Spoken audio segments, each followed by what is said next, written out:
देखना एक दिन हम जरूर बहुत बड़ा करेंगे। रामराज के झांकी बा, काशी मथुरा बाकी बा, गोरखपुर में खून से रंगल गोतल पूरा खाकी बा। अरे का बा यूपी में का बा बताओ तोहर लड़की का गावतिया आ लोग ओकरा के का कुल सब गंदा गंदा लिखा था, कह दो ओकरा से कि कुल काम ना करे। फोन ही मेरा हथियार है और उसी से मैं अपना काम करती हूँ। कोई मंत्री विधायक की बेटी तो हूँ नहीं, लेकिन ट्रोल तो अभी भी लोग करते हैं। शुरू के दिन से ही मुझे ट्रोल कर रहे हैं। मुझ पे आरोप लगे कि मैं आरजेडी की एजेंट हूँ। जितना ट्रोल करना है कर लो, मैंने ना तुम लोगों के अंगूठे में घाव करवा देना है। गंदे गंदे कमेंट लिखो, नेहा सिंह राठौर रुकने नहीं वाली है। जिंदगी झंड बा फिर भी घमंड बा।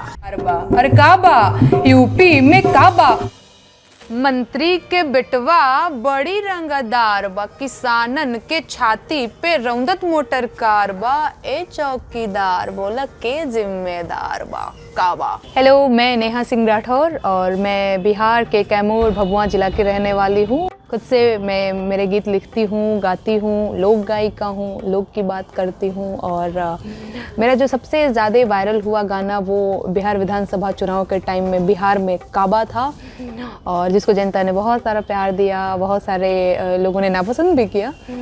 और अभी इस टाइम में गा रही हूँ यूपी में काबा। काबा के दरबार बा, खत्म रोजगार बा, हाथ रस के निर्णय जो हत लड़की के परिवार बा। अरे काबा यूपी में काबा।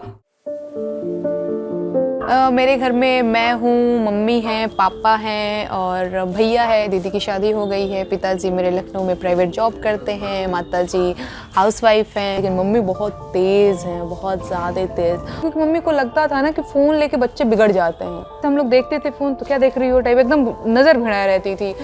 तो फिर मैं ना कभी चाचा का फ़ोन ले लिया, कभी मेरी मतलब चाचा की बेटियाँ उनका फ़ोन ले लिया, ऐसे करके मैं रिकॉर्ड करती थी। कॉलेज टाइम में, स्कूल टाइम में मैं ऐसी थी कि मैं चाहती थी ना कि जब मैं बोलूँ ना तो चार लोग बैठ करके मेरी बात सुने, और कोई मेरी बात काट देता था तो मैं लड़ जाती थी। और ये चीज़ मैंने मेरे भैया से सीखा हुआ था, क्योंकि भैया भी खेलता था। जैसे हम लोग क्रिकेट खेलते थे बचपन में भैया के साथ, तो ऐसे जब वो हारने लग जाता था तो बैट लेके भाग जाता था। वो बहुत बदमाश था, तो मैंने उससे ही बदमाशी सीखी थी।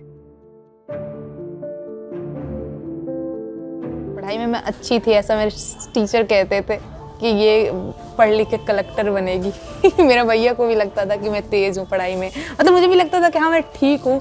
और मुझे फिर बीएससी करने के बाद बहुत मन नहीं लगा। मुझे लगा नहीं भैया हम लिखने गाने के लिए बने, हम लिखते गाते हैं। और मेरी मम्मी ये चाहती थी कि मैं जो है, मेरी मम्मी और भैया कि मैं बीएड करके सरकारी जॉब करूँ। पता नहीं क्यों उनको बहुत पसंद है सरकारी जॉब।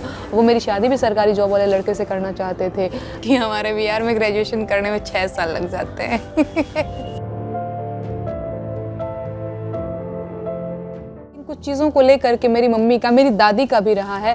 जब जैसे दाल में घी डालने की बात आएगी तो भैया को ज़्यादा घी डालेगी, मेरे को कम। तो मैं कहती हूँ भैया को ज़्यादा दिया है मुझे, जबकि मुझे इतना घी पसंद भी नहीं, लेकिन फिर भी मैं एक कॉम्पिटिशन कि भैया को ज़्यादा दिया, मेरे को कम क्यों दिया। तो मम्मी कहती थी अखाड़ा लड़ जेबू का, ससुरा जाए के बाद तोहरा के, हम बेटवा कहते एजे रहे के बा, ऐसा वो बोलती थी।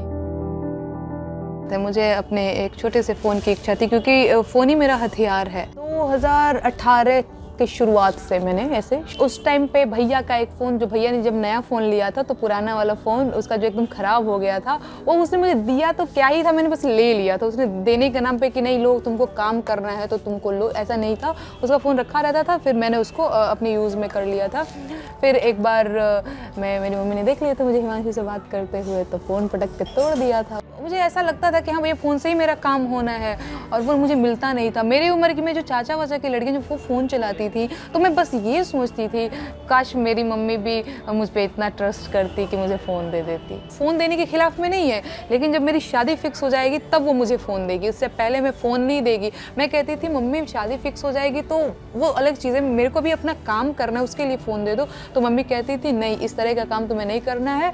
उसको लगता था कि मैं झूठ बोल रही हूँ, कि मैं काम के बहाने बतियाने के लिए मैं फ़ोन मांग रही हूँ, उसको हमेशा ये लगता था। तो वो कहती थी नहीं भैया, जब तुम्हारी शादी फिक्स हो जाएगी तुमको फ़ोन दे दिया जाएगा, बतियाते रहना, जो करना है शादी के बाद करना। तुम्हें अगर काम भी अपना करना है तो वो तुम शादी के बाद करना, यहाँ से नहीं करना है। दुख लगता था बहुत अंदर से, वो लगता था कि, और फिर वो एक क्या बोलते हैं, एक वो भी लगता था देखना एक दिन हम जरूर बहुत बड़ा करेंगे, हमारे पास बहुत सारे फ़ोन होंगे, हम फ़ोन खरीदेंगे। वो सारी चीज़ें बिल्कुल होती थी।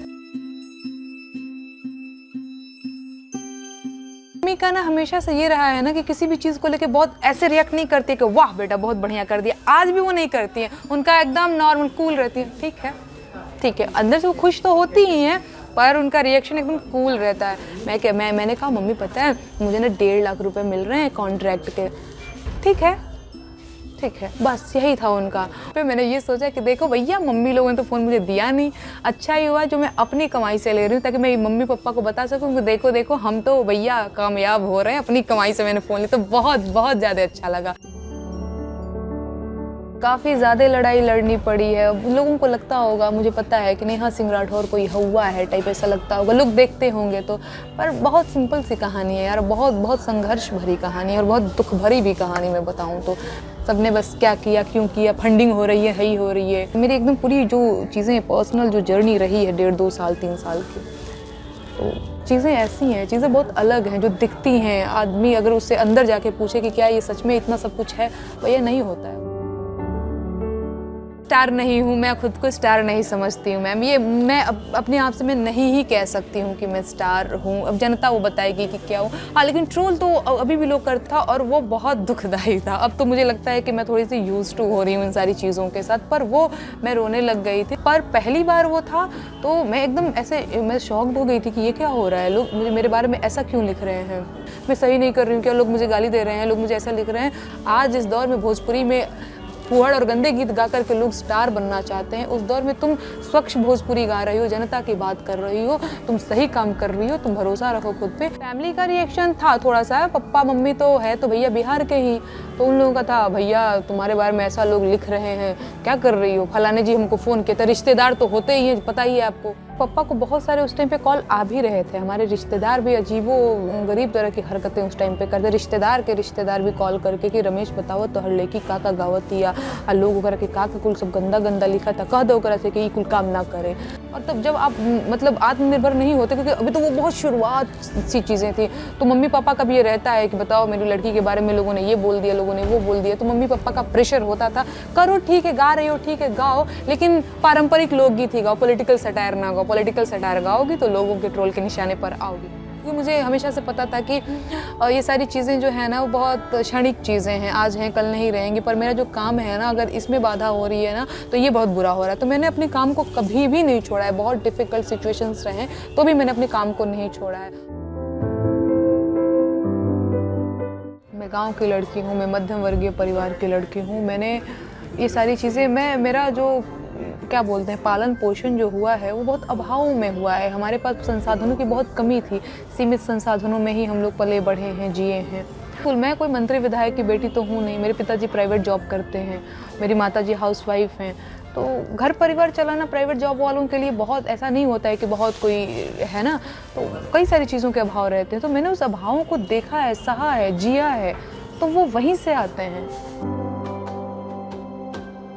मैंने जनता की प्रॉब्लम्स को गाने में पिरो करके गाया, ठीक है, तो जनता ने खुद से कनेक्ट किया और जनता ने उसे हाथों हाथ ले लिया, क्योंकि चुनाव का माहौल था, एकदम गर्म माहौल था।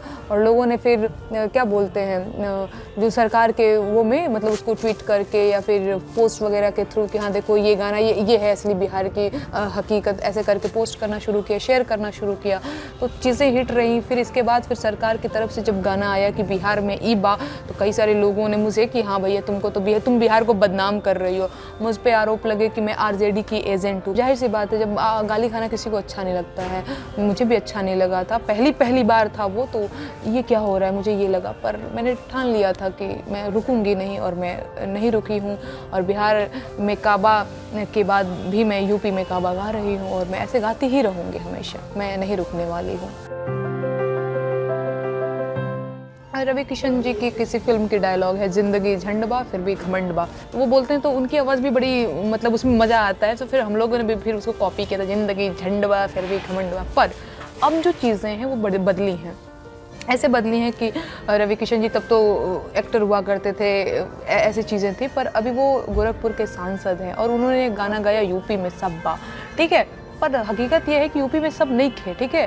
तो अगर जब आप कह रहे हैं कि यूपी में सब बात, तो आपको तो कहीं ना कहीं इस बात का घमंड है, ठीक है। तो मैंने गाया कि यूपी के जनता के जिंदगी झंडवा फिर भी घमंडवा। उत्तर प्रदेश सरकार को तो मेरे जवाब में 3-3 गाने भी बनाने पड़ गए हैं, और ऊपर से उनकी आईटी सेल जो है वो पूरी तरह से अश्लील हो चुकी है, पूरी तरह से एक से बढ़ के एक गंदे गाने। यूट्यूब पे तो इतने गंदे गंदे गाने कि मैं उसका नाम भी नहीं ले सकती, इतने गंदे गंदे शब्द इस्तेमाल किए गए हैं मेरे लिए। तो काफ़ी ज़्यादा ट्रोलिंग हुई है, काफ़ी ज़्यादा हुई है। फ़र्क मुझे अब बिल्कुल ही नहीं पड़ रहा है, क्योंकि पार्ट 1 मैंने गाया, खूब ट्रोलिंग हुई।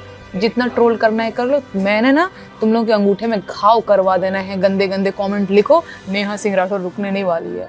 रामराज के झांकी बा, काशी मथुरा बाकी बा, गोरखपुर में खून से रंगल गोतल पूरा खाकी बा। अरे काबा यूपी में काबा, जिंदगी झंड बा फिर भी खमंड बा। शेयर और डाउनलोड करें दैनिक भास्कर ऐप।